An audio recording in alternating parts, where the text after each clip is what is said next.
नमस्कार। गुड़ रहस्य ज्योतिष केंद्र में आपका हार्दिक स्वागत है। मैं ज्योतिष कुमार विपिन शर्मा आप सभी का तहे दिल से धन्यवाद करता हूं, जिन्होंने कि मेरे इस YouTube चैनल को अपना आशीर्वाद दिया, इसे सब्सक्राइब किया, इसे शेयर किया, इसमें अपने बहुमूल्य विचार रखे कमेंट सेक्शन में। और यदि आपने अभी तक ऐसा नहीं किया है तो आप सभी से निवेदन है कि कृपया मेरे इस YouTube चैनल को सब्सक्राइब अवश्य करें, बेल आइकन को ऑल पर क्लिक करें ताकि मेरी वीडियो अपलोड होते ही आपको उसकी नोटिफिकेशन प्राप्त होती रहे। तो प्रारंभ करते हैं अपने वादे के मुताबिक। हर मास, हर महीने और मैं विशेषता हिंदी पंचांग या हमारा सनातन भारतीय जो सभ्यता के अनुसार जो मास होता है, महीना होता है, सौरी मास होता है, उसके अकॉर्डिंग जो है मैं राशिफल लेकर के आता हूँ। तो आषाढ़ मास से लेकर मैंने प्रारंभ किया है सावन, और भाद्रपद मास जो कि 17 अगस्त से लेकर 17 सितंबर तक रहेगा।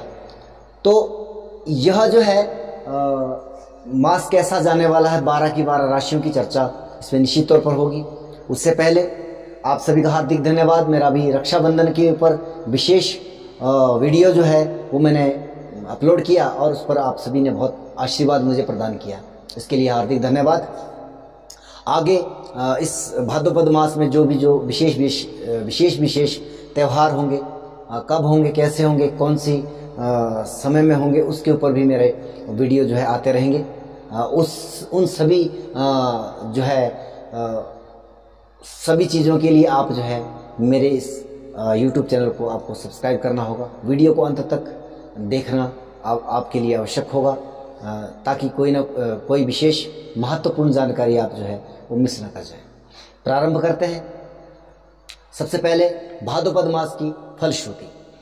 भाद्रपद मास जो है वह 5 शनिवार इस माह में होने वाले हैं। फलस्वरूप मैदानी इलाके उसमें अतिवृष्टि, बाढ़ आदि की स्थितियां निर्मित हो रही है, फसलों को नुकसान होने की संभावना भी बन रही है। पहाड़ी क्षेत्र, खास करके विशेषता उत्तर भारत के जो राज्य हैं उसमें जो है पहाड़ी क्षेत्रों की मैं बात कर रहा हूँ, तो उसमें जो है खंड वृष्टि या कम बारिश होने की संभावनाएं बन रही है। यह मास खास करके व्यापारिक क्षेत्र के लिए और राजनेताओं के लिए लाभकारी सिद्ध होने जा रहा है। तो इसी फलश्रुति के साथ राशिफल में आगे बढ़ते हैं। सर्वप्रथम बात करते हैं मेष राशि की। आपकी जन्म कुंडली में यदि जो है 1 नंबर पर चंद्रमा है तो आपकी मेष राशि है। वैसे विशेषता मेरा वीडियो का फोकस होता है लगन के ऊपर, लेकिन आप जो अपनी जो है वो जन्म राशि के अकॉर्डिंग भी इसको देख सकते हैं। मैंने इसके बारे में पहले भी आपको बता दिया। अगर आप मेरे रेगुलर व्यूवर्स हैं तो आप मेरी लैंग्वेज को अच्छी तरह से समझते हैं। बात करते हैं आपकी ग्रहीय स्थिति की। गुरुदेव वक्री अवस्था में द्वादश भाव में आपके भाग्येश हो। दशमेश शनि, लाभेश शनि आपके दशम भाव में वक्री अवस्था में। राहु का लगन राशि पर से, लगन पर से, और केतु का सप्तम भाव से संचार हो रहा है। मंगल देव जो कि आपके लग्नेश है वह जो है दूसरे भाव से, और शुक्र देव आपके चतुर्थ भाव से, बुध और सूर्य जो आपके पंचम भाव से मास आरंभ में संचार कर रहे हैं। क्या फलश्रुति रहने वाली है समझते हैं। अभी तक काफ़ी ज़्यादा गंभीर स्थिति से आप गुजर करके आए हैं। खास करके सावन मास आपके लिए विशेष लाभदायक परिस्थितियों वाला नहीं रहा है, कारण राहु और मंगल की युति। लेकिन 10 अगस्त यानी कि सावन मास के अंत तक जो है वह मंगल देव आपके जो है वो संचार को मेष राशि से जाकर के वह वृषभ राशि में संचार करने जा रहे हैं। तो कहीं ना कहीं यह एक राहत भरी स्थितियां बन रही है। बहुत अधिक तो नहीं कहूँगा, लेकिन कुछ हद तक जो है पहले से बेहतर ये स्थिति दिखाई दे रही है। स्वास्थ्य का मामला कहें या आपके क्रोध का संचार आपने अपने पूर्व काल में इन 44 दिनों में बहुत हद तक जो है अपने कार्य क्षेत्र को अपने क्रोध के कारण जो है उसमें नुकसान पहुंचाया है। अब कार्य क्षेत्र कहीं ना कहीं मुझे बेहतर दिखाई दे रहा है। उसके पीछे का कारण है आपके दशम भाव में वक्री अवस्था। वक्री का मतलब होता है चेष्टा बली। भाग्येश भी द्वादश भाव में वक्री अवस्था में, वह भी चेष्टा बली है। तो भाग्य और कर्म के कारक दोनों जो है वो बहुत अच्छी मैं स्थिति में कहूँगा।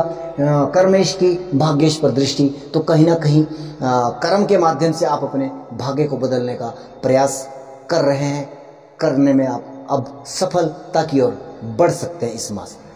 शुक्रदेव आपके चतुर्थ भाव में, भूमि भवन वाहन चौथा भाव, लेकिन इसमें से वाहन और मकान आदि लग्जरियत का या वैवाहिक संबंधों का कारक जो है शुक्र आपके चतुर्थ भाव से गोचर कर रहा है। और कहीं ना कहीं यहाँ पर शनिदेव की दृष्टि शुक्र पर रहेगी, तो कहीं ना कहीं आपको उन सब चीज़ों में निरस्ता प्रदान करने की हालत बना रही है। शुक्रदेव के ऊपर शनि की दृष्टि, वक्री दृष्टि, तो यहाँ पर कहीं ना कहीं पहले से केतुदेव आपके सप्तम भाव में है। अगर आप वैवाहिक जीवन यापन कर रहे हैं तो वहाँ पर पहले से ही दिक्कतें हैं। अब ये कुछ थोड़ा सा और ज़्यादा अच्छा तो मैं नहीं कहूँगा।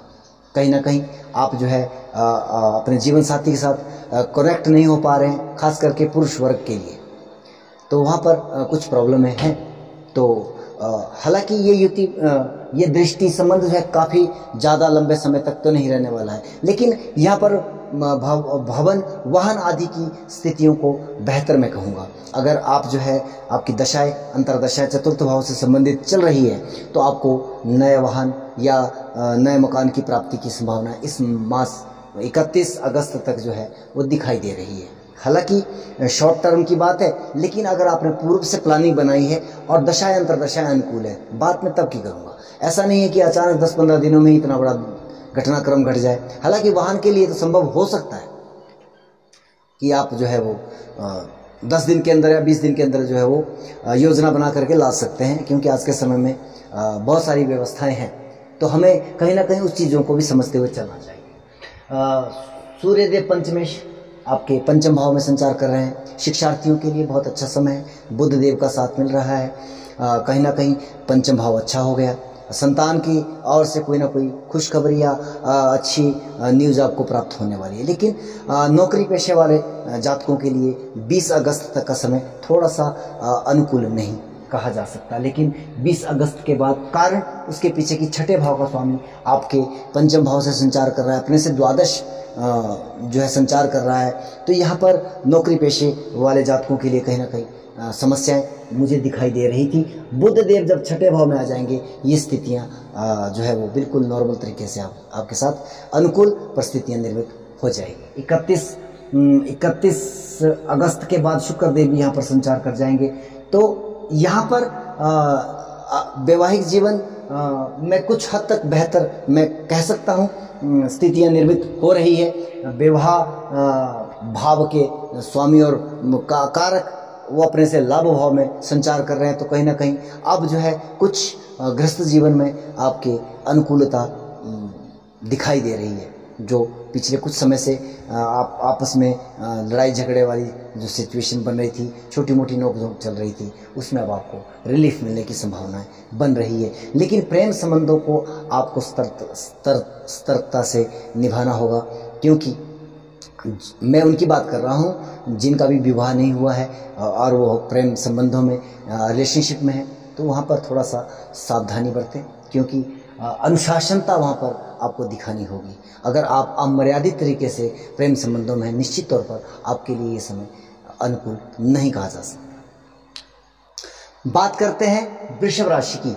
जी हाँ, यदि आपका चंद्रमा आपके नेटल चार्ट में, आपकी जन्म कुंडली में जो है वो 2 नंबर पर है, तो आपकी वृषभ राशि है।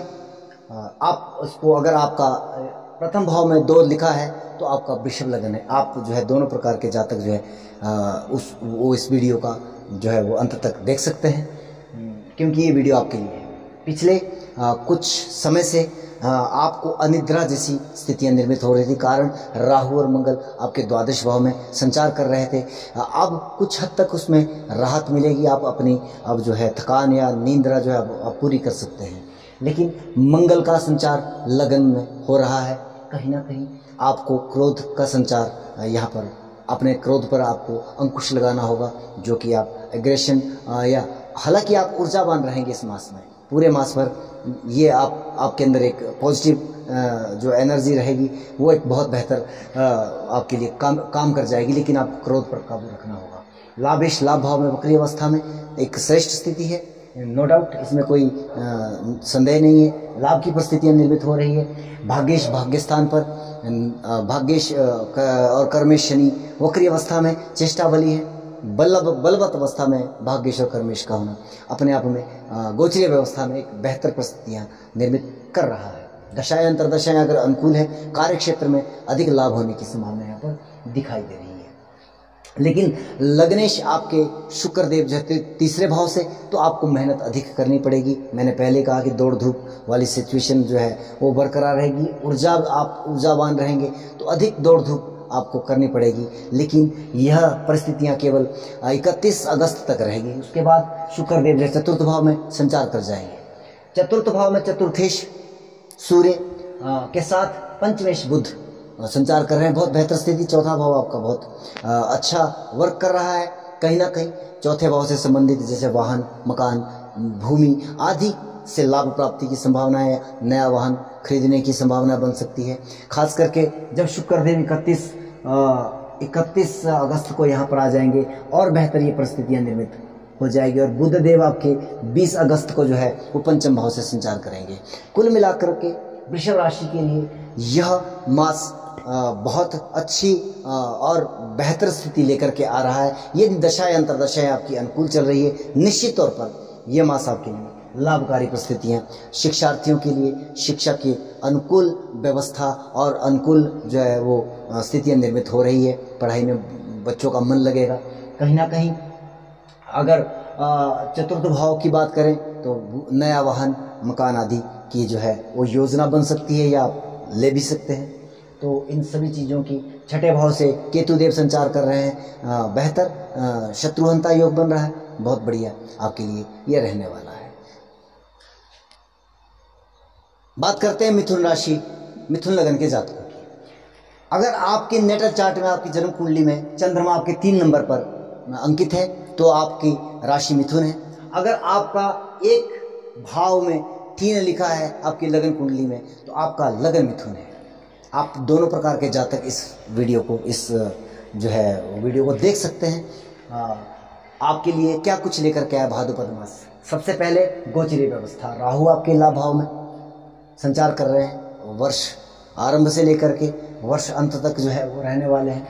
मंगल देव आपके द्वादश भाव में लाभेश होकर के, शुक्र देव आपके पंचमेश भी है, द्वादशेश भी है, दूसरे भाव से गोचर कर रहे हैं। सूर्य और बुध जो है आपके तीसरे भाव से, केतु आपके पंचम भाव से, और भाग्येश शनि जो है वह अष्टम भाव में वक्री अवस्था में संचार कर रहे हैं। दशमेश गुरु भी वक्री अवस्था में दशम भाव से ही गोचर कर रहे हैं। क्या कुछ रहने वाला है भाद्रपद मास। हालांकि कहीं ना कहीं अभी तक जो है वह स्थिति इतनी मैं कहूँगा कि इतनी खराब भी नहीं थी, क्योंकि लाभ भाव में ये संचार हो रहा था राहु और मंगल का। तो अन्य राशियों से कहीं हद तक जो है ये बेहतर स्थिति हम मान सकते थे। लेकिन अष्टम भाव में आपके भाग्येश का, हालांकि स्वराशिगत है वक्री अवस्था में, तो कहीं ना कहीं गुप्त चिंताएं, भाग्य की हानि और ये सब चीज़ें जो है यहाँ पर आपको कहीं ना कहीं हानियाँ पहुँचाने का कार्य कर रही है। मानसिक हालात में आपको थोड़ा सा वो जो है परेशानी यहाँ पर जरूर हुई होगी। दूसरे भाव से शुक्र देव 31 अगस्त तक संचार कर रहे हैं। कहीं ना कहीं पंचम भाव पंचमेश होकर के ही वो संचार कर रहे हैं। शुक्र है धन के कारक भी है, लग्जरियत के कारक भी है। कहीं ना कहीं धन की स्थिति को बेहतर बना रहे हैं। धन का आगमन आपके लिए हो रहा है, ये भी एक बेहतर स्थिति है। बुध देव आपके लग्नेश है, 20 अगस्त तक रहेंगे। दौड़ धूप मेहनत अधिक करवाने की जो है वो विशेषता रखते हैं। तीसरा भाव हमारा वो दौड़ धूप और मेहनत का भी है, तो संघर्ष का भी है। तो यहाँ पर जो है आपको इस तरह की परिस्थितियों से दो चार होना पड़ेगा। 20 अगस्त के बाद जो है बुध देव चतुर्थेश आपके चतुर्थ भाव में, और आपके लग्नेश भी बुध हैं, तो चौथे भाव में संचार करेंगे। कहीं ना कहीं सुखों की वृद्धि कर जाएंगे। वाहन, भूमि, वाहन आदि इन सभी चीज़ों में आप इन्वेस्टमेंट कर सकते हो। क्योंकि द्वादशी शुक्र आपके जो है वो द्वितीय भाव में संचार कर रहे हैं, लाभेश भी आपके द्वादश भाव में, तो कहीं ना कहीं खर्चे अधिक की स्थितियां जो है वो बन रही है। तो खर्चे कहाँ पे हो, तो बुध देव उसका जो है इंडिकेशन भी दे रहे हैं कि वह जो है यहाँ पर संचार करे चतुर्थ भाव में, उच्चस्थ स्थिति में, स्वराशिगत है, मूल त्रिकोण है। तो यहाँ पर जो है भूमि, वाहन, मकान आदि में आप जो है वो इन्वेस्टमेंट कर सकते हो या नया खरीदने की प्लानिंग कर सकते हो। अगर दशाएं अंतरदशाएं अनुकूल चल रही है तो कहीं ना कहीं आपको उन चीज़ों से वो नई चीज़ें आप ले भी सकते हो, खरीद भी सकते हो।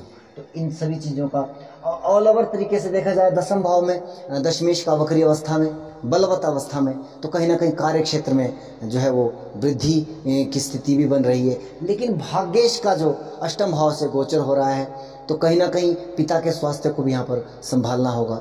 नवम भाव से हम पिता को भी देखते हैं, तो वहाँ से वो अपने से द्वादश हो रहे हैं, तो कहीं ना कहीं यहाँ पर पिता के स्वास्थ्य को कहीं ना कहीं प्रॉब्लम दिखाई दे रही है। मानसिक तनाव भरी ये समय आपका हो सकता है।